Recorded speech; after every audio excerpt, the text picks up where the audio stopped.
Hoje, pela graça de Deus, a gente vai dar início a uma nova série, então, de mensagens a respeito do livro de Atos dos Apóstolos. Para quem não viu na rede social, está aqui, então, a nova série que onde nós vamos nos debruçar, o livro bíblico que vai nos acompanhar durante esse ano, portanto, Atos dos Apóstolos. Mas antes da gente ler o texto, antes de nós começarmos nessa aventura bíblica, se eu posso falar assim, eu queria te contar duas coisas. Esse ano de 2022, neste ano de 2022, eu e a Sheila, minha esposa, nós completaremos 23 anos que a gente se conhece, portanto, 22 anos de casados, para louvor da glória de Deus.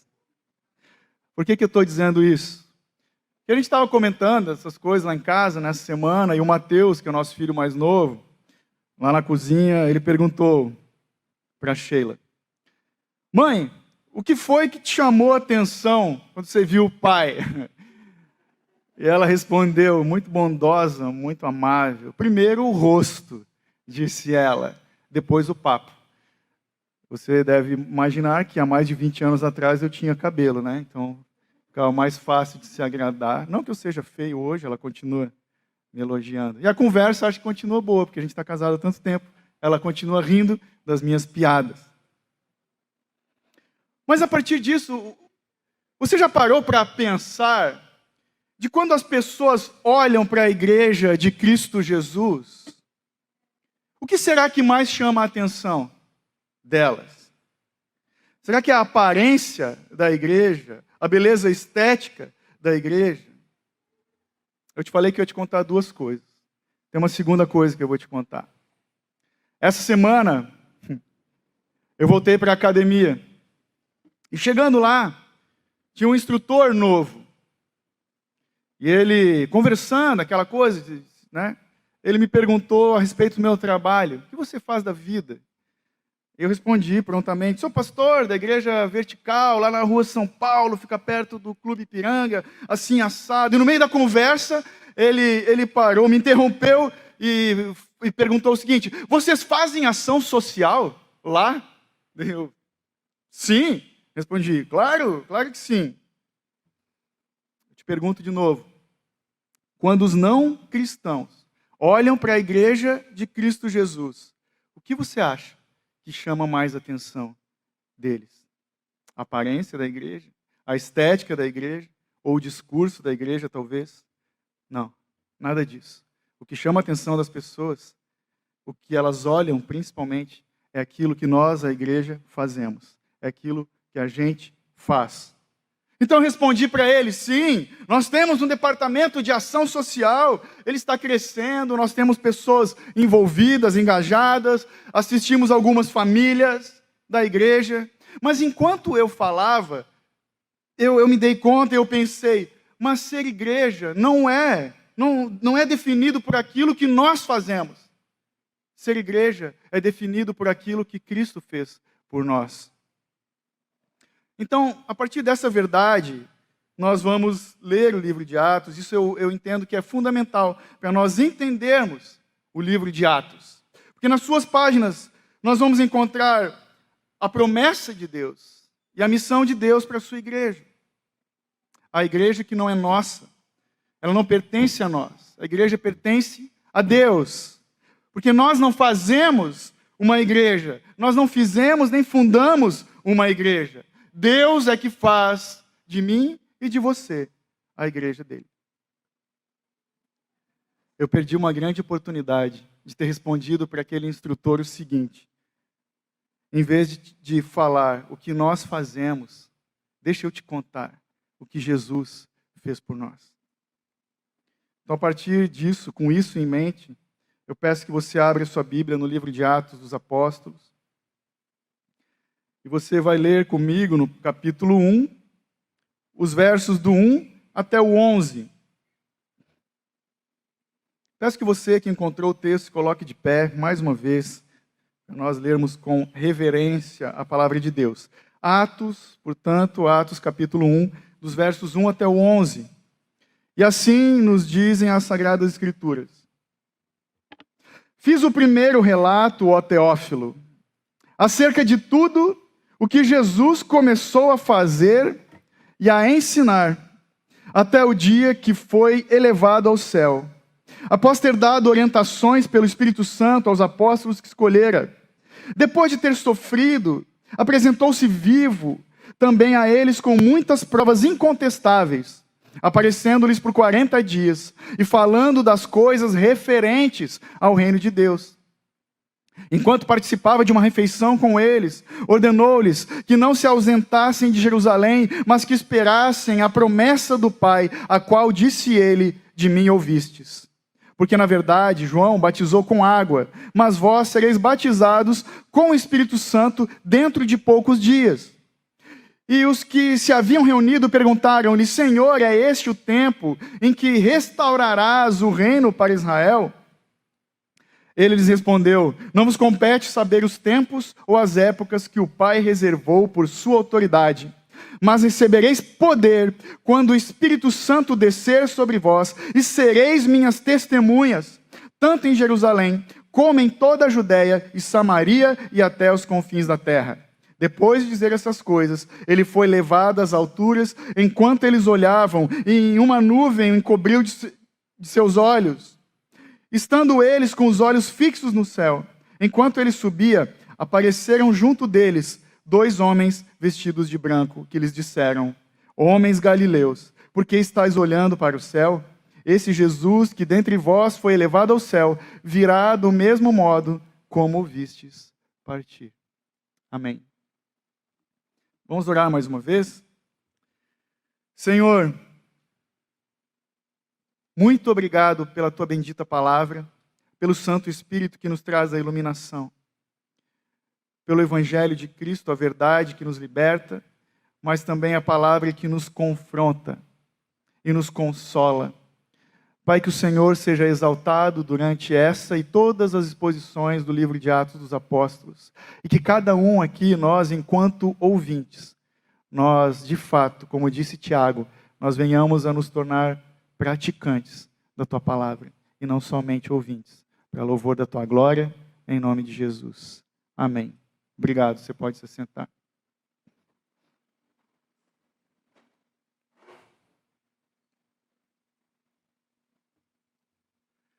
Gente, então, esse livro de Atos dos Apóstolos, ele é o livro histórico do Novo Testamento. Para quem não sabe, ele é o 2º volume do Evangelho de Lucas. Lucas, que foi um médico amado, conforme Paulo fala aos Colossenses, lá no capítulo 4, verso 14. Lucas, que foi o único autor gentio, ou seja, que não era judeu, de todo o Novo Testamento. Ele era grego, um médico grego. Lucas não foi um dos 12, ele não estava com Jesus, mas nem por isso ele deixou de participar da missão e da obra. Ele era um exímio historiador, um médico historiador. Mas tente imaginar, Lucas não era um médico que ficava no seu gabinete, no seu consultório, atendendo as pessoas, um intelectual recluso, escrevendo da história da igreja. Não, ele participava ativamente da história da igreja primitiva, porque Lucas também foi companheiro do apóstolo Paulo em suas muitas viagens. Para Paulo era muito importante e interessante ter um médico caminhando com ele. Então, quando você imaginar Lucas, pense nele como um intelectual ou um cara das letras, um historiador no estilo Indiana Jones. Acho que é uma boa imagem, bem justa de se fazer. O livro de Atos, irmãos, portanto, ele termina bem diferente de como ele começa. Porque aqui no início, nós vemos os discípulos, que são poucos, reunidos em Jerusalém, que era a cidade santa, o centro da religião judaica. E no final da narrativa, você vai ver, se Deus quiser, vamos chegar até o final, vamos ver que os seguidores de Cristo, já no final desse mesmo livro, são milhares. E vamos ver o apóstolo Paulo em Roma, a capital do império, onde a igreja primitiva explodiu, se expandiu. Em Atos, portanto, nós vemos o relato histórico da expansão da igreja de Cristo Jesus, a expansão do evangelho da salvação. Mas o que aconteceu naqueles dias? Você já se perguntou como se deu esse crescimento tão rápido? Como aconteceu isso? Foi muito rápido, porque em apenas alguns anos a igreja passou de Jerusalém para Roma. De pequena ela passou para grande. Naquela época não se falava de métodos de crescimento e de destravar ou ativar coisas. A resposta para essa pergunta de como isso aconteceu, esse boom da igreja do Senhor, está no compromisso missionário que a igreja primitiva tinha. Porque talvez alguém já saiba, de todo o conteúdo que nós encontramos no livro de Atos dos Apóstolos, 30% é dedicado à pregação do Evangelho. A igreja primitiva, portanto, ela era muito engajada na causa do avanço da igreja de Cristo. Mas esse engajamento, esse compromisso, é apenas uma parte pequena da resposta daquela pergunta que eu fiz antes. O que aconteceu para o crescimento da igreja? Compromisso, engajamento desses homens. Mas é uma pequena parte da resposta.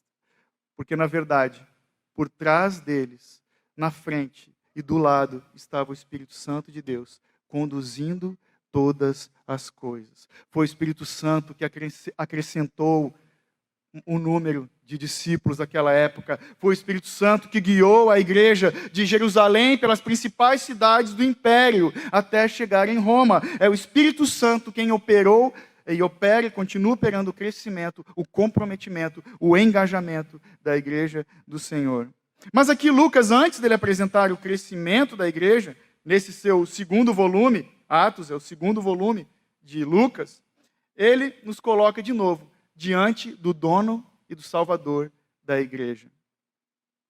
Nos versos 1, 2 e 3, por exemplo, que você leu comigo, Lucas ele nos diz que a igreja que nasce em Atos é a igreja do Cristo ressurreto. Leia comigo de novo, por favor. Quando ele diz, fiz o primeiro relato, ó Teófilo, acerca de tudo que Jesus começou a fazer e a ensinar, até o dia em que foi elevado ao céu, após ter dado orientações pelo Espírito Santo aos apóstolos que escolheu. Depois de ter sofrido, apresentou-se vivo também a eles com muitas provas incontestáveis, aparecendo-lhes por 40 dias e falando das coisas referentes ao reino de Deus. Então, a igreja de Atos é a igreja do Cristo ressurreto. Mas saiba que esses primeiros versos do livro de Atos, eles são uma transição. Eles fazem uma ligação entre o primeiro volume, o Evangelho de Lucas, e agora o segundo, o Atos dos Apóstolos. Lucas está ligando os seus dois livros. Ele está falando, lembra, aquilo que eu escrevi antes, agora eu continuo relatando esses fatos. Então nós vemos um mesmo autor, escreveu dois livros, e se você é um bom observador, você viu que ele escreveu para um mesmo destinatário, Teófilo. Teófilo, muito provavelmente, foi um político de Roma, um homem que estava se convertendo ao cristianismo, mas certamente ele era alguém piedoso, um homem piedoso, porque o nome Teófilo significa amado de Deus. Mas qual que é o assunto, irmãos? Também nesse segundo livro de Lucas, qual que é o assunto principal do segundo volume da obra de Lucas, o evangelista, o historiador? Nós vemos, então, que são dois livros de um mesmo autor, dois livros de um mesmo destinatário, dois livros de um mesmo assunto. A saber, Jesus. Jesus é o assunto. Ele já fala no começo, olha, ó, o que Jesus começou a fazer e ensinar. Ele já começa falando, trazendo, expondo o assunto principal do seu segundo livro. Jesus, como ele começou a fazer e ensinar as coisas no Evangelho de Lucas, e agora ele continua fazendo isso. Mas, de fato, entre os dois livros existe um contraste entre o Evangelho de Lucas e Atos dos Apóstolos. Por quê? No Evangelho de Lucas, ele trata especificamente do ministério terreno de Jesus. E agora, aqui em Atos, você vai ver comigo que ele destaca o ministério celestial de Cristo Jesus. Então, no segundo livro, ele nos mostra o ministério celestial de Cristo. E por isso, por ser o assunto principal Jesus, e quem move todas as coisas é o Espírito Santo, esse livro, ele não pode simplesmente ser chamado de Atos dos Apóstolos, porque ele é o relato histórico dos atos de Cristo por meio do Espírito através dos apóstolos. Muitos estudiosos, inclusive, sabendo disso, eles chamam esse livro de o Evangelho do Espírito Santo. Ali no verso 13, então, ele fala, depois de ter sofrido, nós vemos que depois do seu sofrimento, depois do Calvário, da morte e ressurreição, Jesus se apresenta aos seus apóstolos, mas com qual propósito? Ele se apresenta, ali no verso 13, com muitas provas incontestáveis. Ele deu provas indiscutíveis de que ele está vivo para a glória de Deus. Foi isso que ele voltou a fazer. E a Bíblia nos traz e mostra que por vezes, 10 vezes, Jesus apareceu para homens e mulheres. Ele apareceu para o pequeno grupo, nós vamos ver adiante aqui em Atos, pequeno grupo dos apóstolos. E o apóstolo Paulo registra que esse mesmo Jesus apareceu ao mesmo tempo para 500 pessoas. Se isso não é prova incontestável de que ele de fato ressuscitou e estava vivo, eu não sei o que é. Mas todas essas aparições de Jesus tinham por comum o mesmo objetivo, ou seja, provar que o nosso Salvador ressuscitou. Mas trazendo para nós hoje, nós temos que nos perguntar, ok, eu creio, sou crente, Jesus ressuscitou. Qual é a relevância, qual é a importância da ressurreição de Cristo para a igreja de hoje? Saiba, porque Jesus ressuscitou, eu e você temos a prova cabal de que ele era quem dizia ser. Jesus não foi um simples mestre, ele não foi apenas um profeta. Jesus, de fato, foi o Filho de Deus. Ele é o Filho de Deus. Porque Jesus ressuscitou, irmãos, eu e você temos provas de que o sacrifício vicário de Cristo foi aceito pelo Pai. Isso significa que eu e você, portanto, mediante a ressurreição de Cristo, fomos salvos da ira vindoura e fomos aceitos na família de Deus como filhos adotivos. Essa é uma bênção da ressurreição. Porque Jesus ressuscitou em corpo, nós temos a prova de que um dia também nós vamos ressuscitar exatamente como Ele ressuscitou em um corpo glorificado. Porque Jesus ressuscitou, nós temos a prova, meus irmãos, de que nunca mais estaremos sozinhos. Ele mesmo disse, estarei convosco até o fim desse século. É verdade que são muitas as bênçãos que nós cristãos recebemos diante da ressurreição. É verdade. E Lucas deixa isso bem claro aqui. Mas eu penso que esse início do livro de Atos dos Apóstolos também é um convite aos não cristãos. Porque, como eu já falei, não sabemos se Teófilo, enquanto lia esse livro, ele já havia se convertido de fato, ou se ele estava num processo de conversão. O que nós temos aqui, nós percebemos, o fato é que, por meio desses dois livros, essas duas obras de Lucas, que ele escreveu para Teófilo, ele está pregando ao coração desse homem, que era um romano. Por isso, o livro de Atos, muito além de ser o relato histórico da igreja primitiva, ele é um convite aos não cristãos. Que, de acordo com Lucas, nós vemos aqui que Jesus não é uma invenção de homens, que ele não foi fruto do delírio de um pequeno grupo de discípulos e seguidores fanáticos lá em Israel. Jesus, ele foi uma pessoa histórica que nasceu, morreu, ressuscitou e foi visto por centenas e centenas de pessoas. É isso que a Bíblia nos traz. É como se Lucas estivesse dizendo, a escrever essas coisas na introdução aqui do seu livro, segundo livro. Ele pode estar dizendo para os seus leitores, venham vocês também, escutem mais daqueles que foram próximos de Jesus. Vejam ele de perto através desse livro. Esse livro que revela Cristo aos nossos corações. É isso que ele falava para os seus leitores, é isso que ele pregava para Teófilo e fala para nós hoje, a igreja, quando lemos o livro de Atos dos Apóstolos. Portanto, lembrando, o assunto principal também desse segundo livro, o tema principal é Jesus. Porque Jesus, ele é o assunto, é o tema principal de toda a Bíblia. Do Gênesis ao Apocalipse. As Escrituras falam de Cristo Jesus. Então, cristãos e não cristãos são convidados a conhecer mais de Jesus através desse livro histórico. Leia comigo do 4 até o 8 de novo, por favor. Verso 4. Enquanto participava de uma refeição com eles, ordenou-lhes que não se ausentassem de Jerusalém, mas que esperassem a promessa do Pai, a qual disse ele: de mim ouvistes. 5. Porque, na verdade, João batizou com água, mas vós sereis batizados com o Espírito Santo dentro de poucos dias. E os que se haviam reunido perguntaram: Senhor, é este o tempo em que vais restaurar o reino de Israel? E ele lhes respondeu: não vos compete saber os tempos ou as épocas que o Pai reservou por sua autoridade, mas recebereis poder quando o Espírito Santo descer sobre vós, e sereis minhas testemunhas, tanto em Jerusalém, como em toda a Judéia e Samaria, até os confins da terra. Lucas nos diz, então, a partir desses versos, que a igreja que nasce em Atos é uma igreja do Cristo missionário também. Você já se perguntou, mas o que Jesus fez entre a ressurreição e a ascensão, quando Jesus foi assunto aos céus? De acordo com o texto que você leu comigo até aqui, o que ele fez? Ele viveu 40 dias, como está no verso 3, se apresentou aos apóstolos com provas incontestáveis de que estava vivo. E ele, lá no 1, fala o que ele continuou a fazer e ensinar. Ele começou, ou continuou, ele estava fazendo e ensinando coisas para eles, ainda nesses 40 dias em que permaneceu.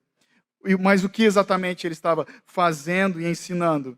O verso 3 já revelou antes o final dele. Ele estava falando das coisas referentes ao reino de Deus. Mais um pouco ele tinha para ensinar. Então, nos versos 4 e 5, nós vemos Jesus, você acabou de ler comigo, prometendo a chegada do Espírito Santo. Só que o reino de Deus e o Espírito Santo, caso você não saiba, eles são assuntos correlacionados. Porque para os judeus, a chegada do rei, o Messias, estava totalmente ligada, associada ao derramamento do Espírito Santo. Porque assim afirmavam os profetas do Antigo Testamento, como foi com Joel, só para citar um exemplo. E por isso, então, ao saber dessas coisas, eles perguntaram no verso 6, olha lá de novo. Os que haviam se reunido lhes perguntaram: Senhor, é este o tempo em que vais restaurar o reino de Israel? Mas nessa pergunta, nós encontramos alguns erros. O verbo usado na pergunta, o verbo restaurar, mostra que os apóstolos estavam esperando um reino político e territorial. O objeto dessa pergunta, que é Israel, destaca que eles aguardavam um reino nacional. E a expressão adverbial dessa pergunta, a expressão é neste tempo, quando eles perguntam, indica que eles estavam aguardando apenas uma restauração de todas as coisas, aqui e agora, naquele momento. Uma restauração imediata. Mas qual foi a resposta de Jesus? E como essa resposta de Jesus corrige a visão deles, ajusta o foco desses apóstolos? Versos 7 e 8. Quando ele responde: não vos compete saber os tempos ou as épocas em que o Pai reservou por sua autoridade. Mas recebeis poder quando o Espírito descer sobre vós, e sereis minhas testemunhas, tanto em Jerusalém, como em toda a Judéia, Samaria, até os confins da terra. E dessa resposta de Jesus, nós podemos destacar 3 ensinos ou correções a respeito do reino de Deus. A primeira correção ou ensino de Jesus é que o reino de Deus, ele não é uma realidade material. O reino de Deus é de natureza espiritual. A segunda correção é que o reino de Deus não é um conceito territorial. Nós não podemos, nem nunca vamos encontrar o reino de Deus em mapas de homens, nunca. E a terceira correção é que o reino de Deus, ele não é feito apenas de uma nação. Jesus não ressuscitou apenas pelos judeus. E se assim não fosse, eu e você não estaríamos aqui hoje sentados. O reino de Deus não é uma nação, ele é internacional. Diz lá em Apocalipse, gente de toda tribo, língua, povo e nação. E louvado seja Deus por isso. Mas por que eles fizeram essa pergunta? Porque os judeus daquela época eram tipo os gaúchos, bem bairristas, assim. Eles eram super nacionalistas. Mas de acordo com Jesus, o horizonte deles, ao dar essa resposta para eles, o horizonte desses judeus precisava expandir, precisava crescer. Por isso que ele falou, vocês serão minhas testemunhas e tal, e tal, e tal lugar. E aqui nesse verso 8, nós temos a sinopse desse filme de Atos dos Apóstolos, ou o sumário desse livro. Porque a missão, então, da igreja primitiva se desenrola primeiro em Jerusalém, dos capítulos 1 até o 7. Depois em toda a Judéia e Samaria, dos capítulos 8 até o 11. E por fim, a missão alcança os confins da terra, dos capítulos 12 até o 28. Mas como vai acontecer esse crescimento? Para quem não leu esse livro ainda, você deve estar se perguntando. Os apóstolos, no verso 6, eles perguntam, quando?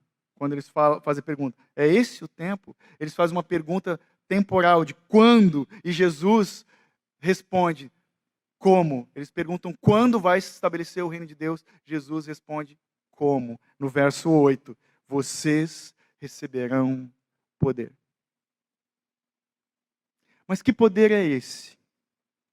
Talvez esse verso 8 de Atos dos Apóstolos, sem dúvida, é um dos versículos mais pregados das formas mais equivocadas possíveis. Porque nós encontramos a resposta aqui. Que poder é esse? Nós temos que nos perguntar. É poder para falar em línguas estranhas? É poder para amarrar os demônios? É poder para sapatear no sapatinho de fogo na igreja? É poder para profetizar bênçãos na vida dos irmãos? Ou é poder para girar no manto sagrado de Jeová?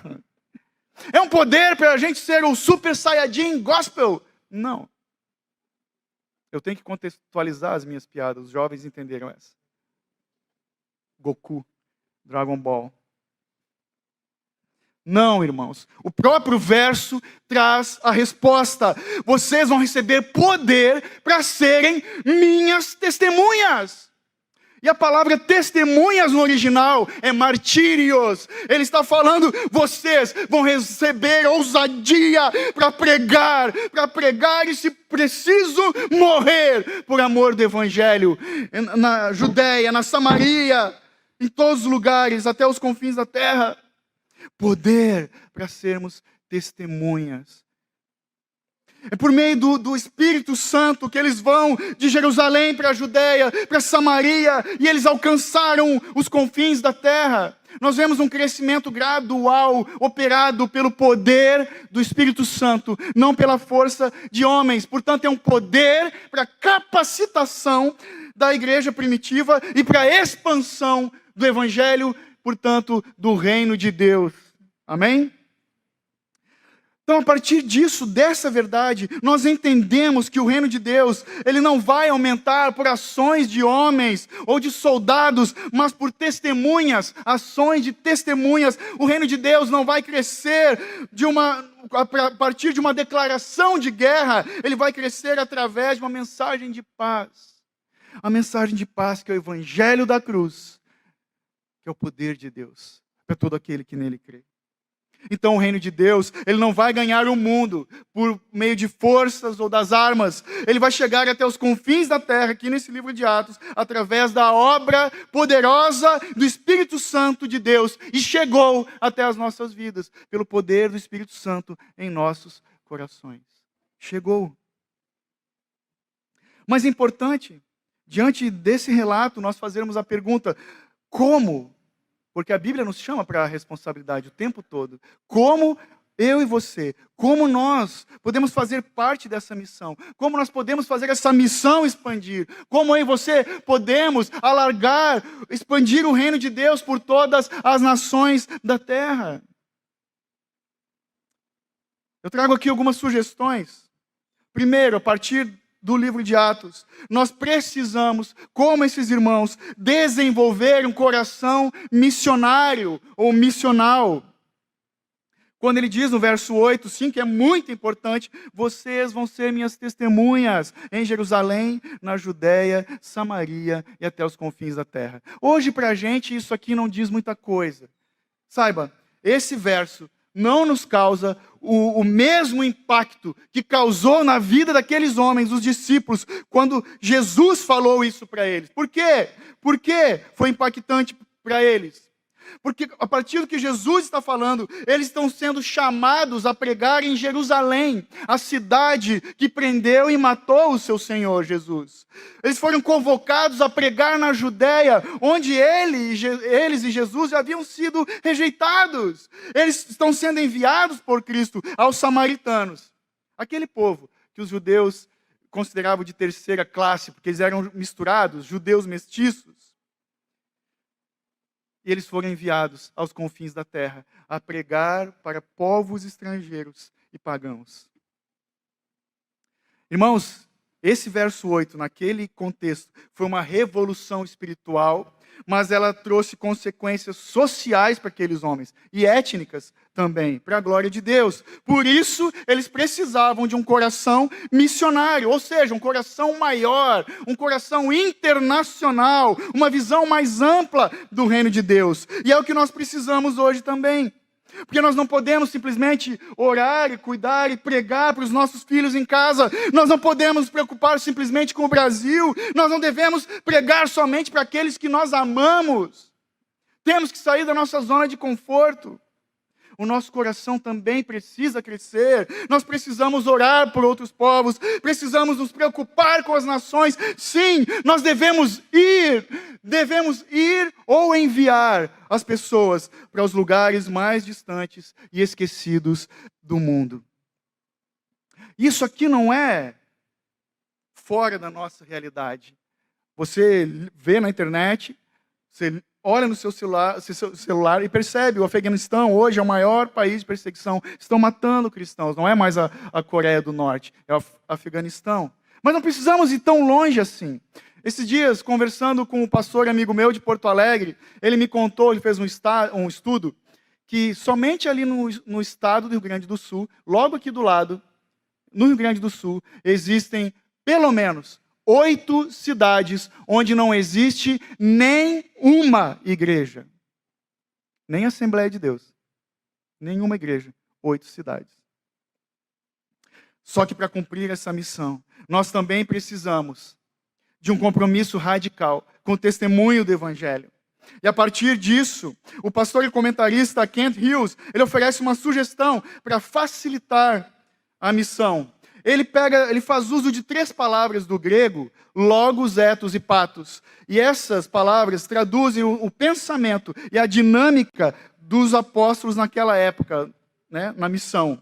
Logos é a palavra ou ensino que nós empregamos no testemunho de Cristo. Testemunhar de Cristo, meus irmãos, significa simplesmente testemunhar de Cristo. Nós não estamos convidando pessoas para um clube, nós não devemos apresentar para as pessoas um sistema religioso. Quando nós testemunhamos de Cristo, a nossa responsabilidade é pregar o Evangelho somente, falar de quem é Jesus e o que Ele fez por nós. Mas alguém pode perguntar, pastor, mas e o nosso testemunho? Mas e o meu testemunho de vida? O seu testemunho, ele pode ser poderoso, mas o seu testemunho poderoso não tem poder para salvar ninguém. Nós não somos chamados para contar a nossa história. Fomos convocados para pregar a história de Cristo Jesus, ressurreto, crucificado, morto e ressurreto. Então nós não devemos dizer para as pessoas simplesmente o que nós fazemos ou deixamos de fazer. Nós precisamos anunciar o que Deus fez por nós na cruz do Calvário.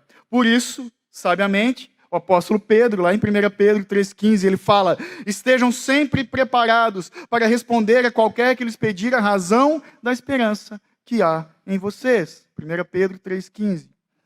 A palavra ethos é a segunda palavra, é de onde vem a ética. Isso tem a ver com a maneira, com o jeito de como eu e você vivemos. Os cristãos apenas não pregam o evangelho por falar, eles encarnam o evangelho. Quem é crente de verdade encarna o evangelho. Os cristãos vivem de acordo com o evangelho de uma forma tão bela e tão poderosa que acaba influenciando as pessoas ao seu redor, acaba chamando a atenção das pessoas ao nosso redor.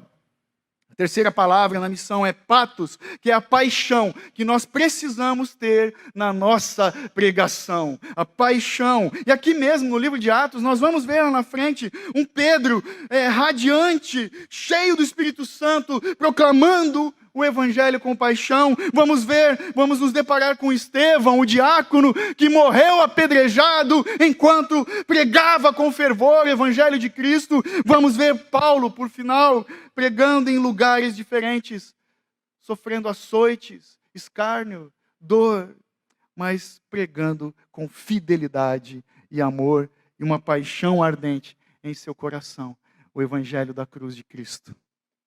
Nós precisamos de paixão, sim. Mas além disso, ou melhor, acima de tudo isso, nós precisamos da total dependência do Pai, do Filho e do Espírito Santo. Então no verso 6 eles perguntam o quando. É nesse tempo. E Jesus responde algo do tipo no 7. Vocês não precisam se preocupar com isso. Deus está no controle de todas as coisas. Mas o que nos compete, como esses homens, que Jesus instruiu eles, nos compete, ele fala no verso 4, esperem o Espírito. E no verso 8, recebam poder.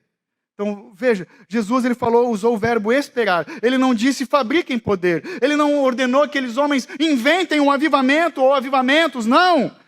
Ele não disse produzam conversões. Nada disso nós conseguimos fazer. Ele falou, esperem. O que nos compete? Receber e esperar. Porque do alto, quando Deus quer, Ele desce do seu poder para a salvação de todo aquele que nele crê. O que nós podemos fazer, sim, é orar. Orar o tempo todo. Nós podemos pedir um coração em chamas por missões. Podemos orar pelo nosso compromisso com o testemunho do Evangelho. Podemos clamar pelo avanço do reino de Deus entre todos os povos da terra. Então Lucas nos mostra o Jesus ressurreto. E do 9 até o 11, ele fala do Cristo exaltado. Lucas diz que a igreja que nasce, então, em Atos, é a igreja do Cristo ressurreto, e agora, a partir do 9, o Cristo exaltado. Veja comigo, do 9 ao 11. Depois de dizer essas coisas, ele foi elevado às alturas, enquanto eles olhavam, e uma nuvem o encobriu de seus olhos. Até aqui. Irmãos, tão importante quanto o verso 8 para a igreja, para a história da igreja, é esse verso 9 também. Porque no verso 9, eu e você, nós encontramos a doutrina da ascensão de Cristo. Uma doutrina que tem sido negligenciada, deixada de lado por muita gente. Por quê? Quando o 9 fala que ele foi levado às alturas. Jesus subindo em corpo às alturas. Caso você não saiba, é a nossa garantia. É a nossa garantia da ressurreição. Porque Jesus é o primeiro de uma nova raça, com o corpo glorificado. Ele foi antes, nós vamos depois. É a nossa garantia da ressurreição e da glorificação dos nossos corpos mortais. Então ela é muito importante. Mas quando fala que ele foi envolto por uma nuvem, essa nuvem, quando a Bíblia fala da nuvem, ela fala da manifestação da glória de Deus. É a mesma expressão que nós encontramos na nuvem que envolvia Moisés na presença de Deus e depois no Novo Testamento no Monte da Transfiguração. Mas o verso 10 fala, estando eles com os olhos fixos no céu, enquanto ele subia, aparecem dois homens, mas enfim, aqui, fixos nos céus, os olhos fixos no céu, só Deus sabe. Só Deus sabe, de fato, o que significou para esses homens naquele momento, vendo o seu Senhor e Mestre subindo aos céus. Porque eles passaram 3 anos e meio aprendendo de Cristo, dividindo todas as coisas com Cristo, testemunhando dos seus milagres. Eles testemunharam dos seus ensinos, do seu amor, da sua morte e ressurreição. Mas agora, quando essa nuvem envolve Jesus, é a nuvem da glória de Deus, eles percebem que esse é o último encontro deles com Jesus, até o dia da sua volta. Talvez eles estivessem tristes, assustados, com medo talvez. Mas o verso 10 continua dizendo, depois, enquanto ele subia, vírgula, apareceram junto deles 2 homens vestidos de branco. 2 homens vestidos de branco. Esses homens eram anjos, que nem a imagem que você está vendo ali. Esses homens eram anjos. Talvez, eu disse talvez, sejam os mesmos anjos que apareceram no sepulcro vazio para anunciar, para avisar da ressurreição. Porque tal como os anjos no túmulo vazio, nós vemos isso em Lucas 24, verso 5, são 2 anjos no túmulo vazio, eles perguntam para as mulheres que chegam naquele túmulo, por que vocês procuram entre os mortos aquele que vive? E aqui, mais uma vez, eles também perguntam por quê. Veja o verso 11, primeira parte. Esses homens, então, vestidos de brancos, disseram, homens galileus, por que estáis olhando para o céu? Então, lá no túmulo vazio, 2 anjos ajudam na compreensão, no entendimento da ressurreição. E agora 2 anjos auxiliando esses homens com a ascensão de Cristo Jesus. Não sabemos se são os mesmos anjos, isso não importa. Sabe que a identidade deles não é importante. E uma dica de interpretação de texto na Bíblia, a hermenêutica, eu vou te dar agora. O mais importante não é a identidade dos personagens, é o que está registrado, o que eles estão falando. E eles falam o seguinte, na parte B do verso 11. Esse Jesus, que dentre vós foi elevado ao céu, virá do mesmo modo como o vistes partir. Então, 2 coisas se destacam na fala desses 2 homens / anjos. Primeiro, Jesus vai voltar. Não imediatamente. Os apóstolos não podiam forçar a volta de Jesus, puxar ele pelos pés, volta aqui. Não, mas ele vai voltar. Segundo, e tão importante quanto, esses apóstolos, esses homens, precisavam mudar o foco. Então, quando eles interrompem a contemplação, eles falam, ei, por que vocês estão olhando para o céu? Chama atenção, não é? Eles olham para o lado. Então, os anjos estão ensinando o que para eles? Parem de olhar para cima e passem a olhar para frente. Porque aquele que está indo vai voltar. Então, vocês precisam esperar o Espírito Santo, como ele falou, e depois vocês têm que ir até os confins da terra para louvor da sua glória, anunciando o Evangelho de Cristo. Diante dessas verdades, dessa responsabilidade que o texto nos traz, será que eu e você vamos? Será que nós também vamos? Você vai? Será que vamos até os confins da terra por amor de Jesus? Alguns cristãos, é verdade, infelizmente, nem atravessam a rua por amor de Cristo Jesus. Mas eu penso que a atitude de alguns é desse jeito, porque eles estão como esses apóstolos ali, como esses discípulos, olhando para os céus, contemplando as coisas celestiais, envolvidos com o mundo por vir. Eles querem o céu, mas negligenciam as coisas da terra. Não tem nada de errado da gente desejar o céu, mas nós não podemos nos esquecer da terra. Nós não podemos esquecer que a gente não está aqui nessa vida, nessa terra de passeio. Nós temos uma missão. Temos uma missão. E também não é hora de especular a volta de Jesus, quando ele vai voltar. Muita gente já fez isso e errou feio. É o momento de nós irmos até os confins da terra, proclamando o Evangelho de Cristo Jesus. Amém? Jesus vai voltar, irmãos. E isso não é motivo para nós nos acomodarmos. nós estamos em missão. Na verdade, a iminência da volta de Cristo tem que ser o que nos impulsiona para a missão, com um senso de urgência, porque as pessoas estão morrendo sem conhecer a Jesus. Muita gente está morrendo sem ouvir falar do amor de Cristo.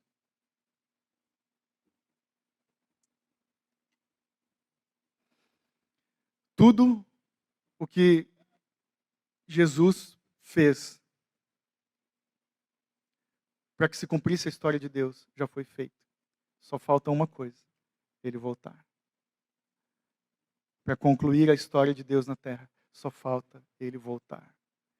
A decisão é nossa de ficarmos esperando sentados como espectadores ou participando ativamente da bendita missão, da proclamação do Evangelho e do reino de Deus nessa terra. Não tem mais nada que nos separe da volta de Cristo. Então, se você, meu irmão, minha irmã, realmente ama a Jesus, se você de fato deseja o céu, siga adiante, proclamando o bendito Evangelho da salvação. Só que não confunda o Evangelho com um programa político, social, utópico e terreno. Não. Sim, de fato é parte da missão. A gente aliviar o sofrimento, alimentar o faminto, estendermos a mão para o necessitado, tudo isso é importante, faz parte da missão. Mas a primeira e maior parte da missão é anunciar a todos os povos que Jesus está vivo, que Ele perdoa pecados, Ele morreu e ressuscitou e vai voltar, em breve vai voltar. E quando chegar o fim, Ele vai colocar todas as coisas de volta no seu devido lugar e vai chamar todos os seres humanos diante do tribunal da prestação de contas, diante de Deus. Será que nós estamos prontos? Será que até o dia da volta de Cristo nós teremos cumprido a nossa missão?